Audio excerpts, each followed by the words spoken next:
dans le prochain épisode de Demain nous appartient.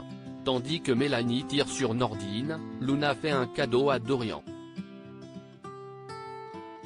Raphaël et Martin se montrent quant à eux particulièrement complices. Attention, les paragraphes qui suivent contiennent des spoilers sur l'épisode de Demain nous appartient diffusé demain soir sur TF1. Si vous ne voulez rien savoir, ne lisez pas ce qui suit. Mardi 7 février dans Demain nous appartient. Mélanie tire sur Nordine et à la suite de leur accident de voiture, Chloé et Muriel ont été transportés en urgence à l'hôpital Saint-Clair. Si la fille Delcourt s'en sort avec un simple hématome, ce n'est pas le cas de Muriel qui est toujours en réanimation avec un pronostic vital engagé. Au petit matin, Chloé reçoit la visite de Nordine. Au cours de sa déposition, elle explique que Muriel était bouleversée en montant dans sa voiture et qu'elle n'arrêtait pas de répéter que son mari lui avait raconté la vérité.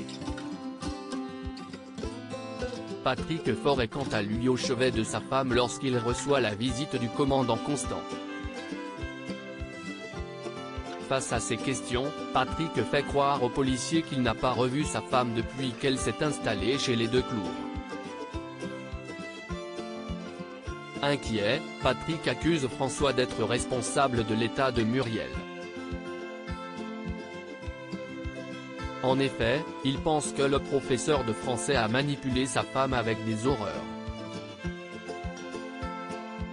Pendant ce temps, Charlie attend François à l'entrée du lycée.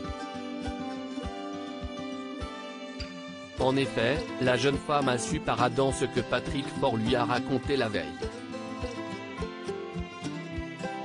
Et autant dire que Charlie ne croit pas du tout à la théorie du crime passionnel. Comme cette histoire est en train de le ronger, elle conseille à l'homme qu'elle aime de s'accrocher au présent. En vain. Bien qu'il ait une vie, un fils et une copine qu'il aime, François est obsédé par ce qu'il se passe et ne voit malheureusement pas que son couple est en train de s'effondrer. En colère, il demande même à Charlie de s'occuper de ses affaires. Au commissariat, Georges a désormais la preuve que les freins de la voiture du Muriel ont bien été sabotés.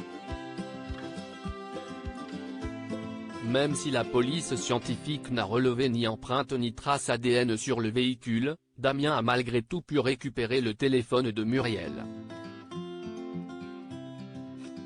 Une discussion qui n'a pas échappé aux oreilles de Mélanie. Dans la foulée, Georges reçoit un message de Damien l'informant que Patrick Faure était bien présent au domicile des Delcourt 40 minutes avant l'accident. Dans la mesure où il y a de fortes chances pour qu'il ait saboté les freins du véhicule de sa femme, Patrick est une fois de plus convoqué au commissariat. Questionné par Aurore, il confirme être allé au domicile des Delcourt pour parler à sa femme.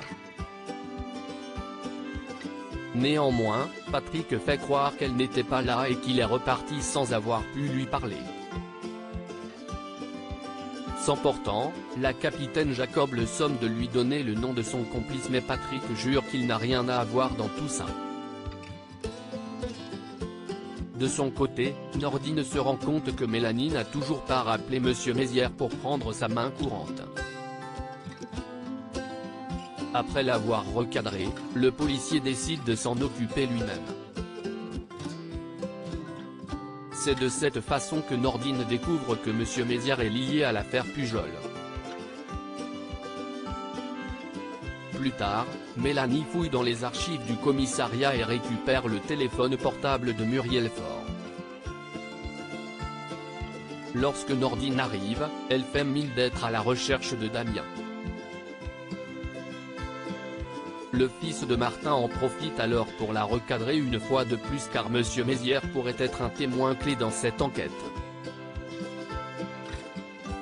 Compte tenu de la gravité de la situation, Nordine n'a donc pas d'autre choix que de faire un rapport au commandant Constant. La nuit tombée, Manon rejoint Nordine à quelques pas du commissariat. Bien qu'ils devaient aller boire un verre, Ce dernier se voit toutefois contraint de remettre ça à plus tard car il doit aller interroger un témoin. Au moment où il s'apprête à partir, Mélanie débarque et pointe son arme sur lui. En la voyant, Manon hurle à son petit ami de faire attention mais un coup de feu retentit. Luna fait un cadeau à Doriana à l'hôpital, Bénédicte profite d'une séance de rééducation avec Luna pour lui demander une petite faveur. Quelques heures plus tard, Dorian vient à l'hôpital et sa mère lui présente alors Luna avant de les laisser seuls pour discuter. Sans tourner autour du pot, la jeune femme lui parle de son accident de trottinette avant de lui faire passer un petit message de prévention routière selon les instructions de Bénédicte.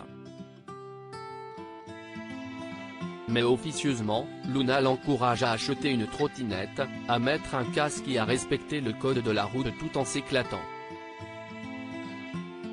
Par la suite, Dorian rejoint Camille et lui parle de sa rencontre avec Luna. Et autant dire que l'adolescent commence à douter. S'il veut toujours une trottinette, il n'a pas vraiment envie de finir à l'hôpital. Dans la foulée, il reçoit un message de Luna qui souhaite le voir. Dorian retrouve donc Luna au pied de son immeuble. Comme elle ne pourra plus utiliser sa trottinette pendant un moment, elle la lui prête jusqu'à ce qu'elle puisse remarcher. Fou de joie, Dorian la remercie. Martin et Raphaël se montrent particulièrement complices. Martin a suivi les conseils de son fils et s'est inscrit sur une application de rencontre.